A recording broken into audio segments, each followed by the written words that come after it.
Disclaimer. This is all a joke. Do not take anything said personally or seriously. Viewer discretion advised. Hello, Internet. Welcome to, welcome to, It's okay, Tom. Let me handle this.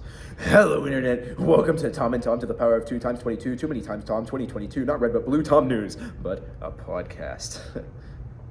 Now, just hearing me say those words right for the first time just makes me very excited, Tom. I'm Tom with a silent N after the M in T-O-M, Tom. And that's because you're just really happy, Tom. You dirty-minded individuals. Tom, I'm depressed. Remember, my wife cheated on me a couple months ago. My dad died in the hospital. So did my son. Now, what was his name again? Who cares? Whatever. On unrelated news, we have intel that there was a multi-homicide, or I'd like to classify it as a murder, that took place on the island that is far, far away, and I'm not talking Shrek, and a long, long time ago, and I don't mean Star Wars. Tom here, he's very right. See, this happened on an island that is based on a place in freaking England. I mean, wow. And a long time ago means like 1939. I don't understand why we're just now getting intel on this. I'm kind of disappointed with our station. So, hearing this, we want to warn you, yes, you listener, and say that this episode of Tom and Tom is not for the faint of heart, but for the weakest of them. Let's dive in. Have you ever checked your mail and seen that it wasn't money or anything super important? I have, Tom. There might be like some late notice letters or other fees, but those don't matter, I think. I'm getting distracted. The thing I really wanted to say is that those type of things, like tossing out your mail or not reading it, are wrong. But in this situation, you couldn't be more right. Yes, each of these characters we're introducing has gotten a letter to this mysterious island and plays an important part in the story. These characters are, just to say more grave, Philip Lombard, Vera Cawthorny, Emily Brent, Edward Armstrong, this random name, MacArthur, Wylam Blore, Merson Rogers, and Anthony Marston. Tom, I knew you were illiterate. I just need a proof. You dumb flipping flipper. Yeesh. They were passing out letters like it was Hogwarts. Jump off a cliff, Tom. With pleasure, Tom. To hear a brief description of these characters, you'll need to have some fast listening skills, because I'm not repeating it. Okay, here we go. Justice Wargrave was a retired judge who got sent the letter from a friend. He was accused of killing Edward Seton, which is name you don't need to remember, but I recommend you pay attention to this guy. Philip Lombard is a man who was hired for a job on the island. He's really shady, and we can be led to believe, based on our sources, or our only source, that he was involved in under-the-table activities. Relatable. Vera Claythorne was a woman who was hired as the secretary by the wife of the island's owner. She was reluctant to go, but she went anyway. Stupid, her mistake. Little did she know this would lead to her untimely doom. Don't speak unless spoken to, Tom. Anyway. She was accused of killing a young child who drowned and lost her one true love. Idiot. Emily Brett was a rather strict and religious woman traveling on vacation. She's accused of making someone commit suicide. Ooh, I've tried... Mute his mic. Dr. Armstrong was a surgeon accused of killing a patient. That's a low blow. He was tricked by the killer, however, so karma's up. A biscuit? Please say karma's a biscuit. I love biscuits. Yummo. You know what? Sure, I quit. Tom, finish the rest of this. I'm gonna get me a drink. Oh, okay. The rest of the characters are in no relevant order. General MacArthur. This man took a slower train. Perfect Massachusetts mentality. Anywho, this man, Sir General Sir, had a rumor spread about him, and is not pretty. He was having an affair, and the lady he was fooling around with was married to a soldier. This soldier was then mysteriously sent out to the front lines and died in combat. Strange, but no one could know. But little did you know, that was my wife. This drink is it, man. I'm telling you, I'm on cloud 9. Anyways, Tom, what were you saying? Yes, that's right. Moving on, next up on death row is a Mr. Henry Bloor. He's a private investigator who was hired to go to the island for strange purposes. He was accused of death too, but we don't really have the budget here to talk about it. What budget? We're literally breaking and entering. The door's barricaded, Tom. Shut up, we don't have the budget to talk about that either. Now, back on topic. See, there was also a young, rich playboy who seemed kind of like the bootleg Iron Man named...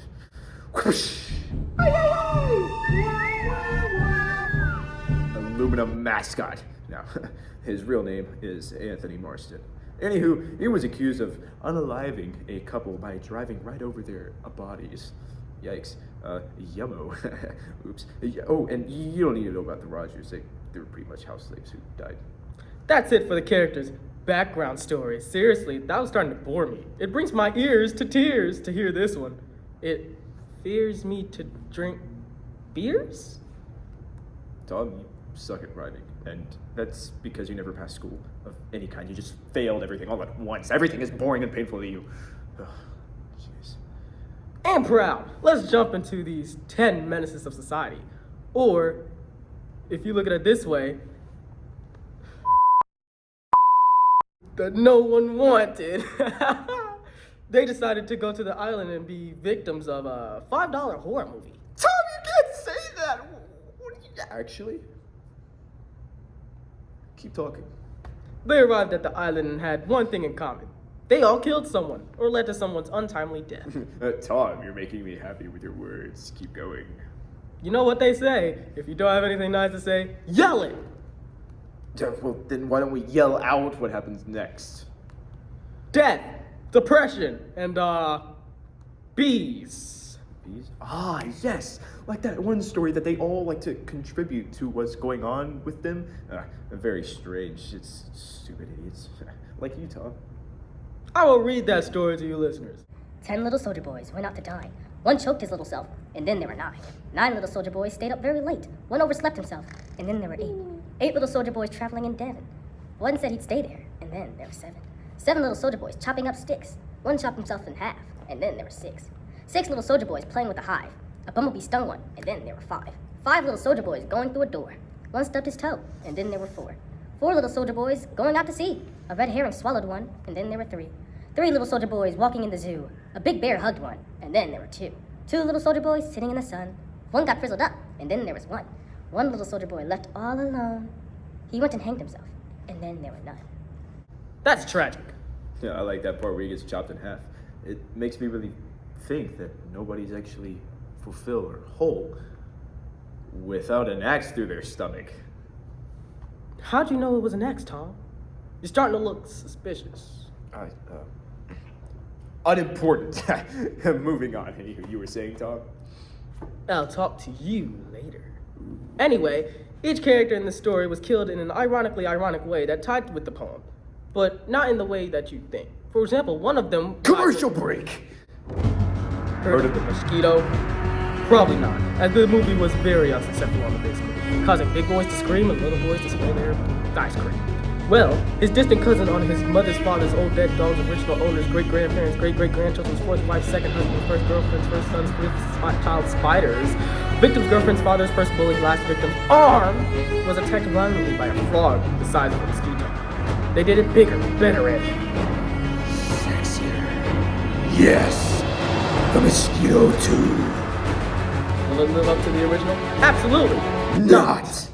As this movie has been rated 1.5 out of 300 on Rotten Sponges, because now Rotten Tomatoes and Rotten Potatoes refuses to acknowledge the idea of this movie's pure existence. If you know, you know from the first podcast episode. Commercial off! I hope you enjoyed our bootleg commercial of the Spider-Man movie. Yes, the original. Made me so happy, yet so angry. Anywho, I've been told to place a commercial before something important happens, or at least that's what YouTube does to me. Yeah, whatever. Each character has died in a really specific way, which ties to the poem. That's insane. Almost crazier than you, Tom. Yeah, that's right, Tom. I'm your pretty little... Anywho, suspicion arises on the island as people start to suspect anyone they want to with a reasonable understanding, but without thinking about it much. Then boom, Mr. Aluminum Mascot dies. Anthony Marston was said to have been murdered by cyanide poisoning, which is absurd because my ex didn't. Tom, I thought you were over Tom, Mantha, because, well, now you're with that one chick that isn't named anything like Tom. It's kind of cool for someone not named Tom, though. There's more fish in these heavily polluted seas. But I digress. He died, and according to the poem, he was Little Soldier Boy number 10. Wow, that sounds like a 2032 rap name. Yo, these people on this island, they low-key be pulling on Minecraft because they are dead. Are you proud of that joke? Well, it depends on how the audience reacted. What did you guys think of it? See what you did? You scared them away again. I knew I should have left you on the street. All right, but for real listeners, we're going to lock in because there's a lot more jokes that don't land than actual information. And I'm sorry. After a couple more dying, more accusations were proved wrong. Actually, it's proven. Why, you little... Here's a quick briefing on the deaths as fast as possible before Tom folds me like an omelet. Miss Rogers, the housemaid, servant, and wife to the butler, is death number 2 and Soldier Boy number 9 as she was killed by a lethal dose of sleeping medication. 9 little soldier boys stayed up very late. 1 overslept, and then there were 8. General MacArthur was death number 3 and Soldier Boy number 8. He was killed by a very traumatic blow in that vengeful noggin. 8 little soldier boys traveling in Devon. 1 said he'd stay there, and then there were 7. Mr. Rogers, the butler, that's a funny word, butler, and caretaker of the house, was the 4th victim and killed when he took a nasty blow to the head whilst chopping wood. Rookie, am I right? I think you meant Alfred the butler. That man joke. Anywho, 7 little soldier boys chopping up sticks. One chopped himself in half, and then there were 6. Emily Brant, well, she's a brat, to be honest. She died from a dose of cyanide to the neck, being soldier boy number 5. 6 little soldier boys playing with a hive. A bumblebee stung one, and then there were 5. Justice Wargrave was the 5th soldier boy, but things aren't as they seem. He shot himself, but he set it up as if someone else had done it. If this were a court case, someone would be in some legal trouble for being blamed, almost like chancery. 5 little soldier boys going through a door. One stubbed his toe, and then there were 4. Or, as the original poem says, I seem to my sources, 5 little soldier boys going in for law. One got into chancery, and then there were 4. Dr. Armstrong is a rather stupid surgeon. He was thrown off a cliff. Whee! He's the 4th little soldier boy. 4 little soldier boys going out to sea. A red herring swallowed one, and then there were 3. Loki, I just wouldn't get swallowed. End of story for me. William Henry Bloor, yes, I just dropped his government name, was a former inspector hired under false pretenses. He got knocked upside the head with a bear-shaped clock. There's a lot of head-related deaths. Anyway, he's soldier boy number 9. 3 little soldier boys walking in the zoo. A big bear hugged one, and then there were 2. Bro, that poor clock just wanted a nice romantic embrace. Obviously, Bloor was too boring and didn't want one. The bear got angry. At least that's what I think happened. I didn't really read the book. Sorry, Tom. Go to goldfish, Tom. Philip Lombard was the shady guy mentioned earlier, if you remember. He was killed by Vera Claythorne. Yes, people, you heard me right. Vera Claythorne, making him soldier boy number 2. 2 little soldier boys sitting in the sun. One got frizzled up, and then there was 1. Tiny like a raisin. I like raisins. You know who else likes raisins? Elmo. Yes, he's here. Elmo loves raisins! Yay! Finally, Vera Claythorne. We here in this broken-into studio have absolutely no clue how she made it this far, but left all alone with the trauma she endured, she decided to hang herself, becoming soldier boy number 1, and bringing an end to the story. One little soldier boy, left all alone, he went and hanged himself, and then there were 9. Yippee! Elmo loves this story. It's so funny. Elmo loves funny jokes. And Tom, they're so funny.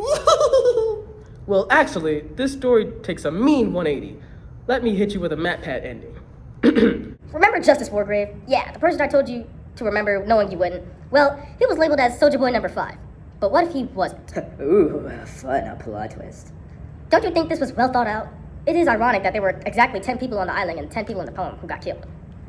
Who sent the letters, and how did this person know each one of those persons would die in the island? Oh, Tom, are you gonna answer that, or are you gonna... Well, what if I just said that there was a person who plotted it all? That's right, Justice Wargrave was the killer in the entire story. Vera Claythorne wasn't the last one, but it was in fact Justice Wargrave. Let me explain. On each letter signed and sent out to these victims, or guessed, were either the initials or the name UN Owen. Let me say it again. UN Owen. Didn't get it? Sound it out.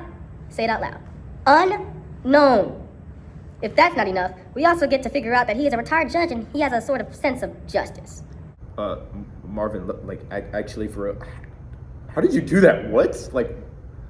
You read the script with me. You know this already. Why are you reacting like this? Whatever. Somehow, or some may say, he couldn't be the killer. He was soldier boy number 5, so he had to have died before Vera.